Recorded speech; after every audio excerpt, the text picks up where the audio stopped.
Chapter 7 The Sailboat Race. When the people in Central Park learned that one of the toy sailboats was being steered by a mouse in a sailor suit, they all came running. Soon the shores of the pond were so crowded that a policeman was sent from headquarters to announce that everybody would have to stop pushing, but nobody did. People in New York like to push each other. The most excited person of all was the boy who owned the Lillian B. Womrath. He was a fat, sulky boy of 12 named Leroy. He wore a blue serge suit and a white necktie stained with orange juice. "Come back here," he called to Stuart. "Come back here and get on my boat. I want you to steer my boat. I will pay you $5 a week, and you can have every Thursday afternoon off and a radio in your room." "I thank you for your kind offer," replied Stuart, "but I am happy aboard the Wasp, happier than I have ever been before in all my life." And with that he spun the wheel over smartly and headed his schooner down toward the starting line, where Leroy was turning his boat around by poking it with a long stick, ready for the start of the race. "I'll be the referee," said a man in a bright green suit. "Is the Wasp ready?" "Ready, sir," shouted Stuart, touching his hat. "Is the Lillian B. Womrath ready?" asked the referee. "Sure, I'm ready," said Leroy. "To the north end of the pond and back again," shouted the referee. "On your mark, get set, go!" "Go!" cried the people along the shore. "Go!" cried the owner of the Wasp. "Go!" yelled the policeman. And away the two boats went for the north end of the pond, while the seagulls wheeled and cried overhead and the taxicabs tooted and honked from 72nd Street, and the West Wind, which had come halfway across America to get to Central Park, sang and whistled in the rigging and blew spray across the decks, stinging Stuart's cheeks with tiny fragments of flying peanut shell tossed up from the foamy deep. "This is the life for me," Stuart murmured to himself. "What a ship! What a day! What a race!" Before the two boats had gone many feet, however, an accident happened on shore. The people were pushing each other harder and harder in their eagerness to see the sport, and although they really didn't mean to, they pushed the policeman so hard they pushed him right off the concrete wall and into the pond. He hit the water in a sitting position and got wet clear up to the third button of his jacket. He was soaked. This particular policeman was not only a big, heavy man, but he had just eaten a big, heavy meal, and the wave he made went curling outward, cresting and billowing, upsetting all manner of small craft and causing every owner of a boat on the pond to scream with delight and consternation. When Stuart saw the great wave approaching, he jumped for the rigging, but it was too late. Towering above the Wasp like a mountain, the wave came crashing and piling along the deck, caught Stuart up and swept him over the side and into the water, where everybody supposed he would drown. Stuart had no intention of drowning. He kicked hard with his feet and thrashed hard with his tail, and in a minute or two he climbed back aboard the schooner, cold and wet but quite unharmed. As he took his place at the helm, he could hear people cheering for him and calling, "Atta mouse, Stuart! Atta mouse!"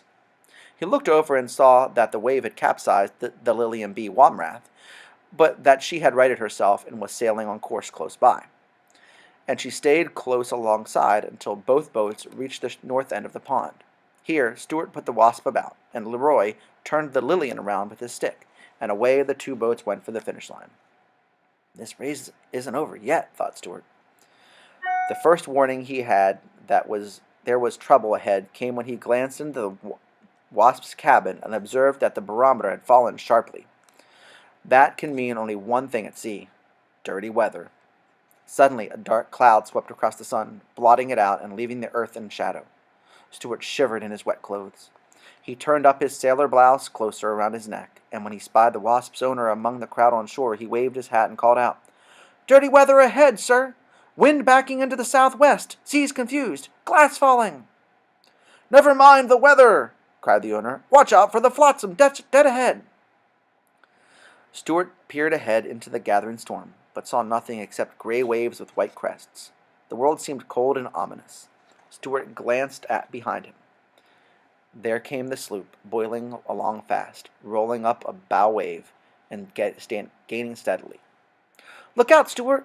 Look out where you're going!" Stuart strained his eyes, and suddenly, dead ahead, right in the path of the Wasp, he saw an enormous paper bag looming up on the surface of the pond. The bag was empty and riding high, its open end gaping wide like the mouth of a cave. Stuart spun the wheel over, but it was too late. The Wasp drove her bow sprit straight into the bag, and with a fearful whoosh, the schooner slowed down and came up into the wind with all sails flapping. Just at this moment, Stuart heard a splintering crash, saw the bow of the Lilian plow through his rigging, and felt the whole ship tremble from stem to stern with the force of the collision. "A collision!" shouted the crowd on shore. In a jiffy, the two boats were in a terrible tangle. Little boys on shore screamed and danced up and down. Meanwhile, the paper bag sprang a leak and began to fill. The Wasp couldn't move because of the bag. The Lilian B. Womrath couldn't move because her nose was stuck in the Wasp's rigging. Waving his arms, Stuart ran forward and fired off his gun. Then he heard, above the other voices on shore, the voice of the owner of the Wasp yelling directions and telling Stuart what to do. "Stuart! Stuart! Down jib! Down staysail!" Stuart jumped for the halyards, and the jib and the forestaysail came rippling down. "Cut away all paper bags!" roared the owner. Stuart whipped out his pocket knife and slashed away bravely at the soggy bag until he had the deck cleared. "Now, back your foresail and give her a full!" screamed the owner of the Wasp. Stuart grabbed the foresail boom and pulled with all his might. Slowly the schooner paid off and began to gather headway. And as she heeled over to the breeze, she rolled her rail out from under the Lilian's nose, shook herself free, and stood away to the southward. A loud cheer went up from the bank. Stuart sprang to the wheel and answered it.